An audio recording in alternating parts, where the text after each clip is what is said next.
Hey there, YouTube. This is Clive once again with another reading of Creepypastas. It's been a while since I've uploaded anything, and for those who somehow are interested in the Wandering Willows series, it may be a while before I get back to that. I'm not sure. But anyways, today I'm reading Virtual Slayer of Pennsylvania.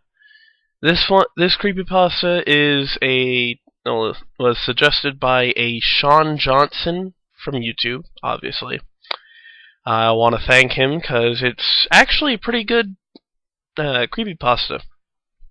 Anyways, as usual, link is in the description below, and we'll jump right in.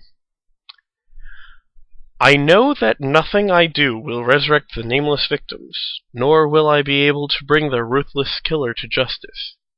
If anything, I'm writing this story as a reminder that we are never truly safe. Not if we live next to an ancient cemetery, nor if by the peaceful woods of Pennsylvania, like myself. Nevertheless, you may choose to live blissfully unaware, a decision I stuck by all my life before last weekend's horrible events unfolded. If this too is your decision, I encourage you to cease reading immediately. After all, you may easily attribute my experience to a coincidence or misunderstanding. If, however, you are able to and willing to take a narrow leap of faith and connect the dots of these strange occurrences, I invite you to read on and to learn from my previous errors in judgment. Just last Saturday, my best friend Jordan and I were scrounging in the cellar for my old N64. Every month or so, we dedicated a night to playing video games.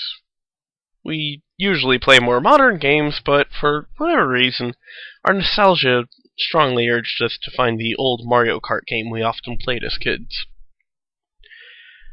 "This place is disgusting," Jordan said after examining a cobweb draped across the dim light of the cellar.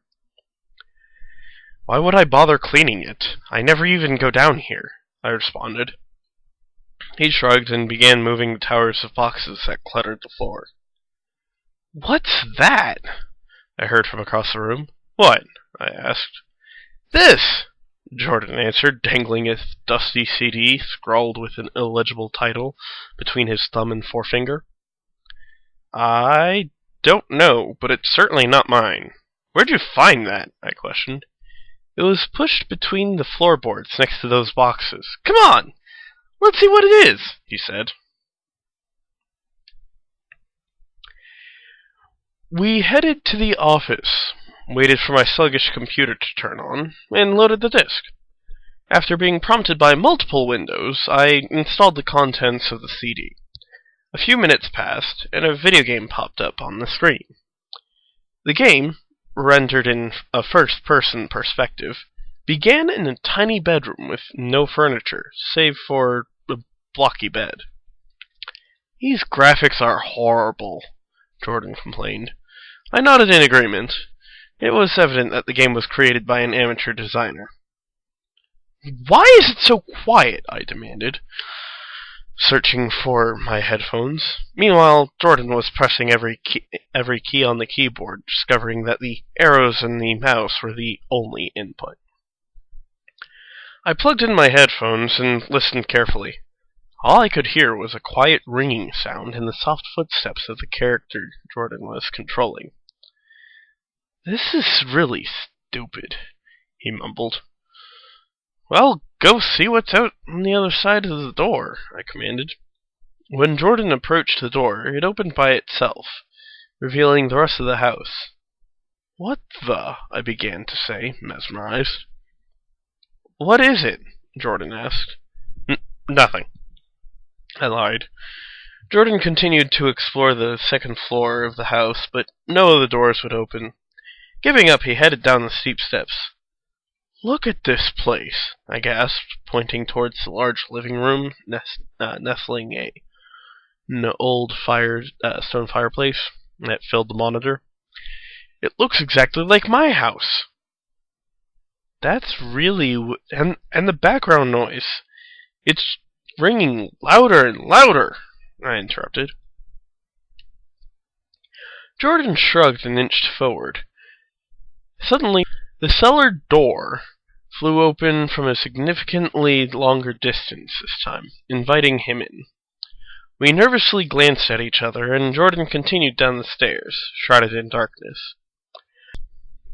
By the time he reached the bottom of the stairs, the screen was pitch black. Suddenly, I inferred from sound alone, a door slammed behind. Maybe you chose the wrong door, I suggested. Try going... I was cut off by a feeble light that suddenly turned on, revealing a tall and thin man holding a rusty razor blade in one hand and a black plastic bag in the other. Standing, hunched over in the corner. My eyes shifted from him to the floor, and there we witnessed two mutilated corpses of a girl and a middle-aged man. The girl had no eyes, just the blood-spattered nerves that once held them. The man's cadaver was equally gruesome. His left arm was nothing but a jagged stump. It leaked into a pool of blood which eerily drifted towards Jordan's feet. The ghastly figure noticed him standing there. Slowly, he turned around to face Jordan. Except for my rapid heartbeat, my entire body froze. Words cannot describe his grisly face. His lips, which appeared to have been sutured on, were missing their chaps and climbed the side of his face. His one eye was significantly lower than the other, both fully dilated. He was clothed in a filthy, mangled attire of a white shirt and black pants that cloaked the rest of his crooked body. He took a step closer, the ringing sound's intensity increasing in proportion. "Your ears, give them to me," he whispered in a deep voice. He continued forward, and piercing noise grew exponentially. "Then I'll have to take them from you," he said, rubbing the razor's edge with his deformed thumb. He quickened his pace, and my ears pulsed in response to the deafeningly loud sound that was at its maximum. My head felt like an overinflated balloon ready to burst. I prayed for the noise to stop. I was too paralyzed to say anything. The figure, seemingly reaching out of the screen, raised his knife and quickly thrust it down. When everything shut down. The computer, and thus the headphones, the lights, the fan, everything. Unfrozen and panicked, Jordan and I darted out the door, stumbled down the staircase, and fought our way outside. I nervously yanked on the door-locked handle of Jordan's car, while he fumbled for his keys. Once inside, he put the car in reverse and practically floored it. We were on our way to the local police station, followed hopefully by the hospital. I was pretty sure that the combination of the video game and Jordan's suicidal maneuver gave me heart palpitations. We reached the station, and explained what we saw. Although we demanded immediate action, we were told that an investigation would be filed, and that we would later be contacted. For better or worse, our theories of a cursed video game or a massacre recreation weren't taken too seriously. Jordan left his address and went back to his place, where he let me stay for a few days. Eventually, a letter regarding the investigation arrived. According to that letter, the alleged cursed video game was nowhere to be found, and there were no locally reported homicides that matched our description of those found in the game. Despite the police's assurance, I refused to set foot in my house again. I called my realtor, who happened to know me relatively well from my mother's many relocations, and told her that I wanted to search for a new home. "Sure, no problem. But what made you decide to move?" she asked. I sighed, knowing the truth would fall on deaf ears. "Let's just say it has something to do with video games." "Video games?" She asked in a joking yet patronizing tone. "Honestly, I can't understand what you kids see in those things." You and Walter would have gotten along famously. Who's Walter? I questioned. Oh, you'd never met him. He was the previous owner of your house. Anyhow, I think he was a game creator or something of the like, she revealed. I gulped. A game designer?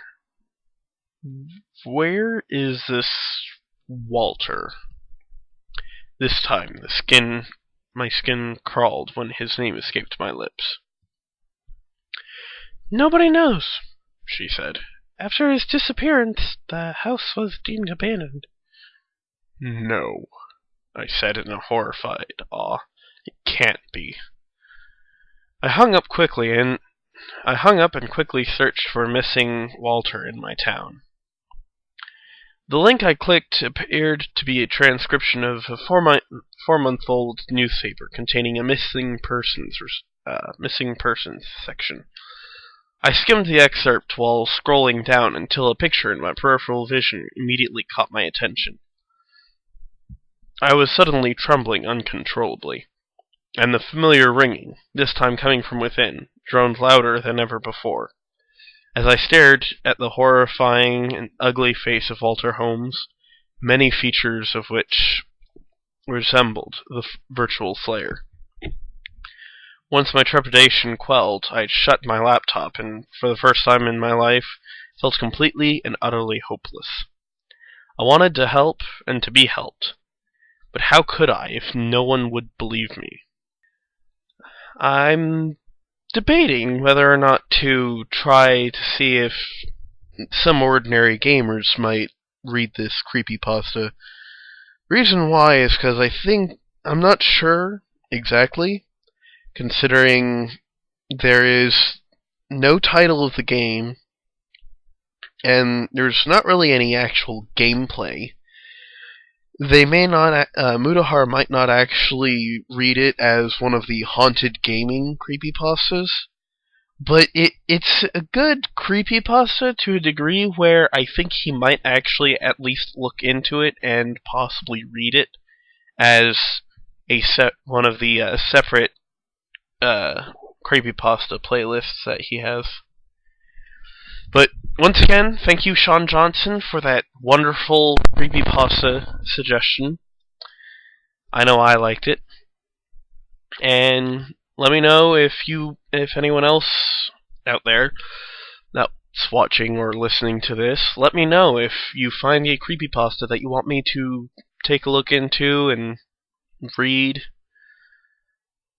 Let's go with the stereotypical ending of any famous YouTuber. Like and favorite if you've enjoyed this video, and subscribe to become, well, subscribe to my channel. If you enjoyed it, that's great. I'm doing my job. If you didn't, I am sorry.